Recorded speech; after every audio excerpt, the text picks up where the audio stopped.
محترم ناظرین السلام علیکم۔ ایک دفعہ ملک الموت نے اللہ تبارک و تعالیٰ سے حضرت ادریس علیہ السلام کو سلام کرنے اور ان سے ملاقات کرنے کی اجازت مانگی۔ جب ملک الموت حضرت ادریس علیہ السلام کے پاس آئے اور کہا میں چاہتا ہوں کہ آپ کے ساتھ رہوں، تو حضرت ادریس علیہ السلام نے منظور فرمایا اور وہ ایک دوسرے کے رفیق ہو گئے اور وہ مدتوں تک ساتھ رہے۔ آپ علیہ السلام دن کو روزہ رکھتے تھے، جبکہ رات کے وقت حضرت ادریس علیہ السلام کے پاس من و سلوہ پہنچ جاتا، جس سے وہ افطار فرماتے۔ وہ ملک الموت کو بھی کھانے میں شریک ہونے کی دعوت دیتے، مگر وہ کہتے تھے کہ مجھ کو ضرورت نہیں ہے، اور نماز میں مشغول رہتے۔ حضرت ادریس علیہ السلام تھک کر سو جاتے تھے، لیکن ملک الموت کو نہ سستی لاحق ہوتی تھی نہ وہ سوتے تھے۔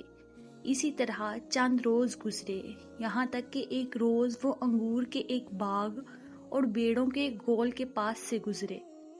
ملک الموت نے پوچھا کیا آپ پسند کرتے ہیں کہ ہم بیڑ کا ایک بچہ اس گول سے یا اس باغ سے انگور کے چند خوشے لے آؤں تاکہ آپ شام کو اسی سے افطار کر لیں؟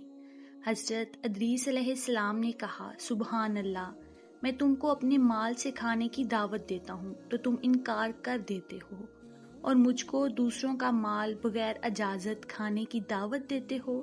تم نے میری صحبت کا خوب حق ادا کیا ہے، بتاؤ تم کون ہو؟ کہا کہ میں ملک الموت ہوں۔ تو حضرت ادریس علیہ السلام نے کہا تم سے میری ایک حاجت ہے۔ انہوں نے پوچھا کیا؟ کہا چاہتا ہوں کہ مجھ کو آسمان پر لے چلو۔ تو ملک الموت نے خدا سے اجازت لے کر ان کو اپنے پروں پر بٹھایا اور آسمان پر لے گئے۔ پھر حضرت ادریس علیہ السلام نے فرمایا کہ میری ایک دوسری حاجت بھی ہے۔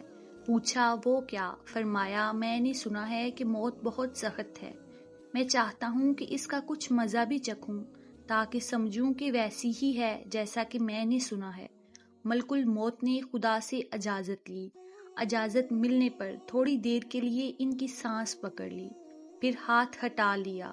پوچھا کہ موت کو کیسا پایا؟ فرمایا بہت زیادہ شدید ہے، اس سے جیسا کہ میں نے سنا تھا۔ پھر فرمایا ایک اور حاجت بھی ہے، مجھے جہنم کی آگ دکھا دو۔ ملک الموت نے خادم جہنم کو حکم دیا کہ جہنم کے دروازے کو کھول دے۔ جب حضرت ادریس علیہ السلام نے دیکھا تو غش کھا کر گر پڑے۔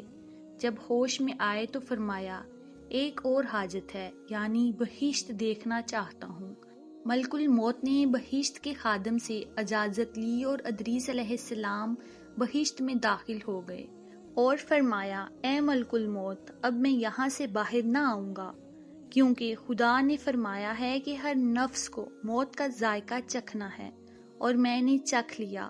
فرمایا گیا کہ تم میں سے کوئی ایسا نہیں ہے جو جہنم کے پاس وارد نہ ہو، اور میں وارد ہو چکا۔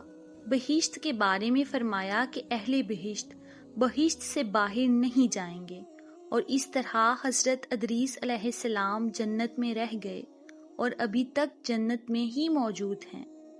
امید ہے آپ کو آج کی ویڈیو پسند آئی ہوگی۔ مزید ایسی معلوماتی ویڈیوز دیکھنے کے لیے میرے چینل کو سبسکرائب کریں۔ شکریہ۔